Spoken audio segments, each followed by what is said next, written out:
Hello, citizens of the world. We are anonymous.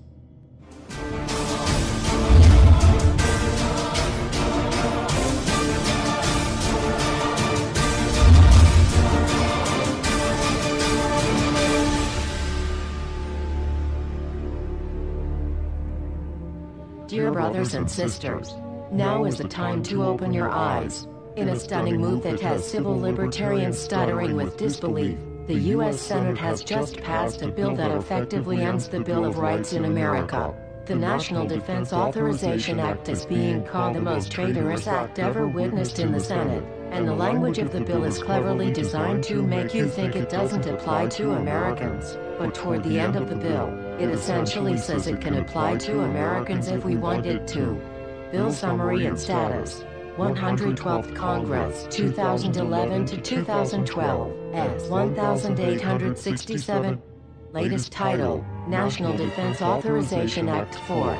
This bill, passed late last night in a 93-7 vote, declares the entire USA to be a battleground upon which U.S. military forces can operate with impunity, overriding Posse Comitatus and granting the military the unchecked power to arrest, detain, interrogate and even assassinate U.S. citizens with impunity. Even Wired magazine was outraged at this bill, reporting, "Senate wants the military to lock you up without trial." The detention mandate to use indefinite military detention in terrorism cases isn't limited to foreigners. It's confusing, because two different sections of the bill seem to contradict each other.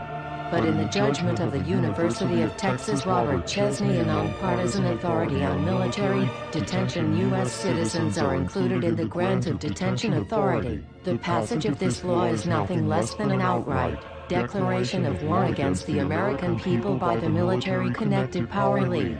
If this is signed into law, it will shred the remaining tenets of the Bill of Rights and unleash upon America a total military dictatorship, complete with secret arrests, secret prisons, unlawful interrogations, indefinite detainment without ever being charged with a crime, the torture of Americans and even the legitimate assassination of U.S. citizens right here on American soil. If you have not yet woken up to the reality of the police state we've been warning you about, I hope you realize we are fast running out of time. Once this becomes law, you have no rights whatsoever in America, no due process, no First Amendment speech rights, no right to remain silent, nothing. The U.S. Senate does not want us to speak. I suspect even now orders are being shouted into telephones and men with guns will soon be on their way. Why? Because while the truncheon may be used in lieu of conversation, words will always retain their power. Words offer the means to meaning, and for those who will listen, the enunciation of truth. And the truth is, there is something terribly wrong with this country, isn't there? Cruelty and injustice, intolerance and oppression, and where once you had the freedom to object, to think and speak as you saw fit, you now have censors and systems of surveillance coercing your conformity and soliciting your submission. How did this happen? Who's to blame?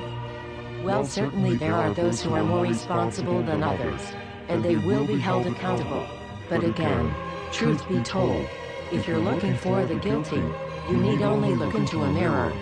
I know why you did it. I know you were afraid. Who wouldn't be? War, terror, disease. There were a myriad of problems which conspired to corrupt your reason and rob you of your common sense. Fear got the best of you, and in your panic, you turned to the now president in command, Barack Obama. He promised you order. He promised you peace. And all he demanded in return was your silent, obedient consent.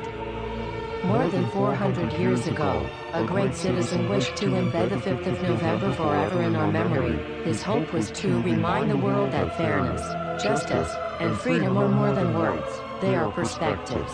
So if you've seen nothing, if the crimes of this government remain unknown to you, then I would suggest that you allow the 5th of November to pass unmarked.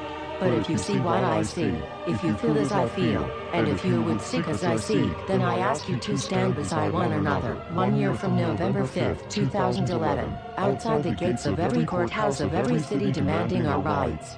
Together we stand against the injustice of our own government. We are anonymous. We are legion. United as one. divided by 0. We do not forgive censorship. We do not forget oppression. U.S. Senate. Expect us.